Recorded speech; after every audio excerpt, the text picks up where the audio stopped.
Сәлем достар, менің каналыма қош келдіңіздер. Мен бүгін сіздерге дикцияға арналған жаттығулармен бөлісетін боламын. Егер де менің видео ұнаса, менің каналыма тіркеліп, лайк басуды ұмытпаңыздар. Достар, мен сіздерге де алдыңғы видеоларда да, егер де қарап шығатын болсаңыздар, дикцияға арналған топ 3 немесе топ 5 жаттығулармен бөліскен болатынмын. Әрине сол жаттығулардың барлығын жасап жүрсіздер деген ойдамын. Және де бүгін сіздерге тағы да қосымша жаттығулар легімен таныстыратын боламын. Одан бірінші мен сіздерге айта кетейін, жалпы көптеген адамдар қазіргі таңда сөздерінің соңын жеп қояды екен. Яғни ауыспалы мағынада. Егер де сіз мысалы бір сөйлемді бастаған болсаңыз, бірақ сөйлемнің аяғына дейін сіздің деміңіз жетпей қалады да, сол себепті де сіз сөйлемнің аяғын мінгірлеп, жеп қойып, айтпай қойып, немесе ол сөйлемді аяқсыз қалдыруыңыз мүмкін.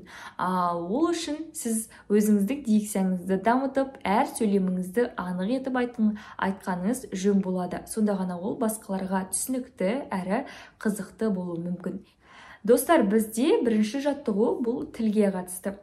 Жалпы біз бүгін осы біздің сөйлеу аппараттарымыздың ішінде ең маңызды рөл атқаратын осы тілімізге арналған жаттығуларды жасайтын боламыз.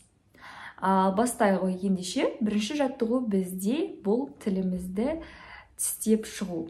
Яғни сіздер осы тілдеріңізді тістеріңізбен ақырын ғана тістеп шығасыздар. Яғни тілдеріңіздің ұшынан бастайсыздар да, соңына дейін оны ақырын ғана тістейсіздер.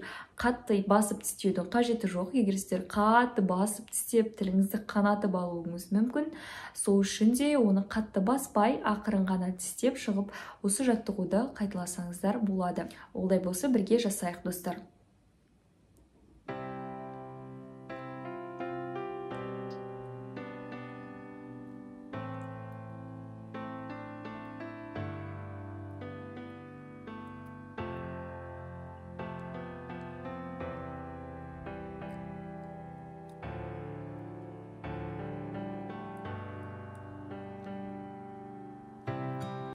Достар, бұл жаттығуда сіздер 30 секунд қана жасайсыздар. Осы уақыттың ішінде сіздер тілдеріңіздің ауырғандығын, оның жаттығудан шаршағандығын сезесіздер. Және де бұл қалыпты жағдай. Бұл жаттығуда сіздер күнделікті 30 секундтан қайтарып жасап тұрсаңыздар болады. Сонда сіздердің тілдеріңіз де жаттығып, кез келген сөйлемге өте қиын сөздерді айтуға дайын болады. Ал достар, енді екінші жаттығу бізде осы тілдеріміздің көмегімен біз тістерімізді тазалап шығамыз. Ол қалай дейтін болсаңыздар, тілдеріңіздің көмектерімен, мысалға екі тісіңізді, бірінші астыңғы тісіңізден бастап, төменгі тісіңізге дейін айналдыра, тісіңізді бір рет тазалап шығасыз. Жалпы бұл жаттығуды да сіздер 30 секундтан жасайсыздар. Осы уақыт аралығында сіздің тісіңізді бір айнала шығу керек болады. Яғни бір емес, бірнеше рет айналып шықсаңыз да болады, бірақтан да осы жаттығу арқылы сіздің тіліңіз яғни шеңбер күйімен тісіңізді толық айналып шығу керек.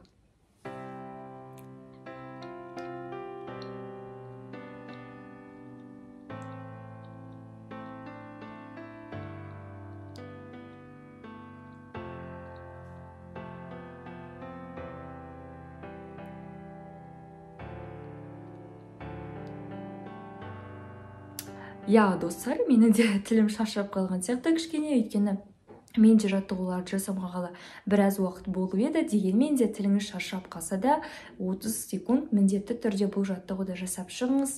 Сонда сіздің тіліңіз өте күрделі сөйлемдерге, жаңа айтып кеткендей, дайын болады, және де сіз өте әдемі сөйлей аласыз. Достар, келесі кезекте бізде үшінші жаттығу. Бұл бізде ең керемет жаттығулардың бірі. Бұл ретте біз екі ұртымызды ұрғылаймыз. Яғни тілімізбен біз біріншісінде оңға қарай, екіншісінде солға қарай осы екі ұртымызды ұрғылауымыз керек. Бірақтан да біз осы екі ұртты тілмен ұрғылап жатқан кезде біздің бұл жағымыз, яғни қимылдамай, өз орнында тұру қажет болады. Сіз жай ғана тек қана тілді ғана қозғалтасыз, осы арқылы екі жағыңызды да ұрғылап шығатын боласыз. Бұл жаттығуды небәрі 30 секунд жасасаңыз жеткілікті. Сол арқылы сіздер нәтижеге қол жеткізе аласыздар. Олай болса бірге жасап көрейік.